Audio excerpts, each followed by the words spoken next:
Bonjour à toutes et à tous, ravi de vous retrouver pour ce JT tout en images, le premier de la saison. Au sommaire, vous les ressentez, les fortes chaleurs sont de retour, plus de 30 degrés sont annoncés cette semaine en Sarthe.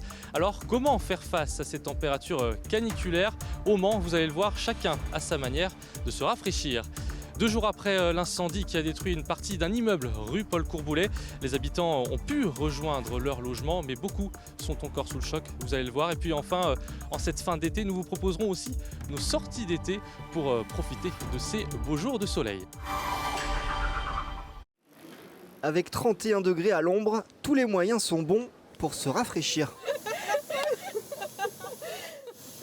On a vu les humidificateurs de la place de la République au Mans et on a sauté sur l'occasion. Quand il fait des chaleurs comme ça, j'évite de trop sortir. Je reste plutôt à l'ombre, chez moi, tranquillement. Je prends des douches froides, mais j'évite de sortir quand il fait très chaud comme ça. L'idée, c'est donc de rentrer le plus vite possible pour fuir cette vague de chaleur. Voilà, les gars, attends. Vas-y. Pour que les enfants ne souffrent pas de la chaleur, donc faut les sortir le matin à la fraîche, en fait. Et puis sortir avec de l'eau, mettre les lunettes, casquette aussi. Et puis bah là, comme il est tard, là, un peu pour eux, s'il y a trop de soleil, bah, je rentre, ils vont se reposer et je ressortirai le soir. On a de la chance parce qu'on a un jardin avec piscine. On profite un peu de la vitamine D quand même avant la rentrée, ça fait du bien de prendre un peu de soleil. Mais non, là on va vite rentrer pour aller se baigner dès qu'on a fini notre verre. La fraîcheur, c'est aussi ce que recherchent les amateurs de course à pied. Pour chausser ses baskets, il est recommandé d'adapter ses sorties. Ça tape beaucoup trop fort, il n'y a pas un nuage dans le ciel. Donc là, le retour sur les quais est un peu plus compliqué. Puis derrière ça, même au niveau de l'insolation, ce genre de choses, on peut être un peu plus exposé quand même. Et les températures vont encore grimper. Elles devraient atteindre leur pic mercredi. Le rafraîchissement n'est envisagé qu'en fin de semaine. Elle devait être fermée tout le mois d'août. La piscine des Ardriers au Mans rouvre exceptionnellement au public à partir de ce mardi. La conséquence d'un incident technique à la piscine des Atlantides, dont les bassins intérieurs sont fermés depuis plusieurs jours. Les maîtres nageurs ont donc été redéployés aux Ardriers, permettant à la piscine d'ouvrir chaque après-midi à 14h30. Les espaces extérieurs des Atlantides, eux, restent encore accessibles. Vendredi soir, l'incendie rue Paul Courboulet est important. 80 pompiers interviennent pour éteindre l'incendie, parti des caves de l'immeuble. Ce lundi, l'heure est aux explications. L'odeur de brûlé est omniprésente, les caves noires de suie.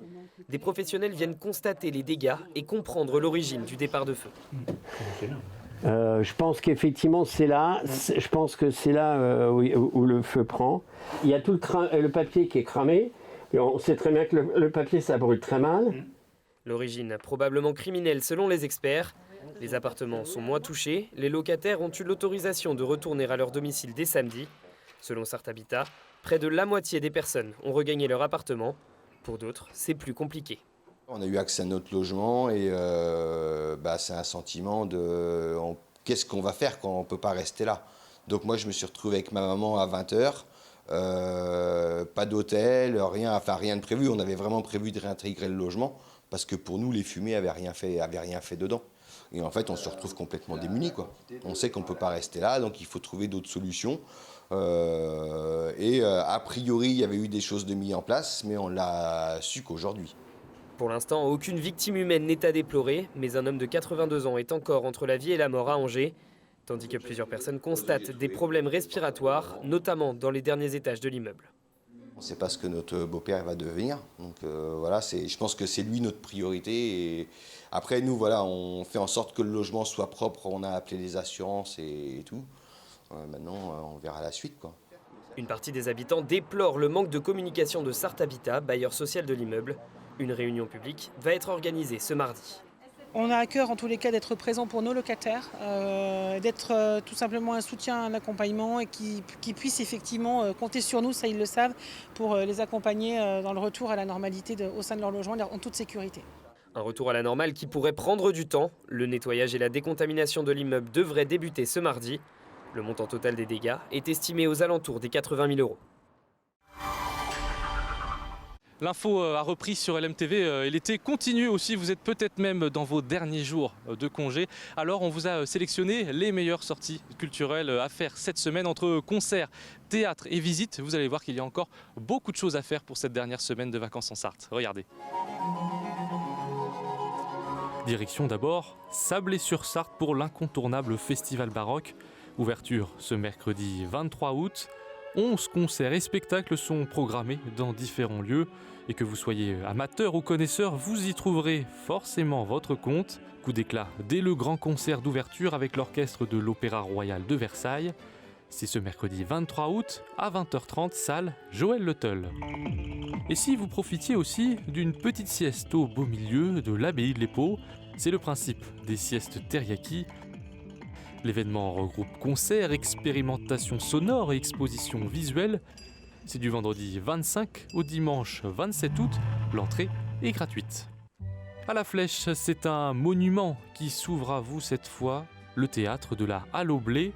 Vous pouvez visiter ce joyau du patrimoine avec un guide tous les mercredis, samedis et dimanches à 18h30 jusqu'au 30 août. Tarif entre 5 et 7 €. Mais qu'est-ce que vous avez là? Rien. Vous ne trouvez pas que ça sent mauvais ici? Et puis, juste à côté de la Flèche, à Clermont-Créant, c'est le festival des Assoiffés d'Azur qui revient dès le 23 août. 3 pièces de théâtre sont à découvrir, dont une adaptation du célèbre conte Cendrillon. Là aussi, les places sont comptées, alors ne tardez pas à réserver. Direction le site internet de la compagnie des Assoiffés d'Azur.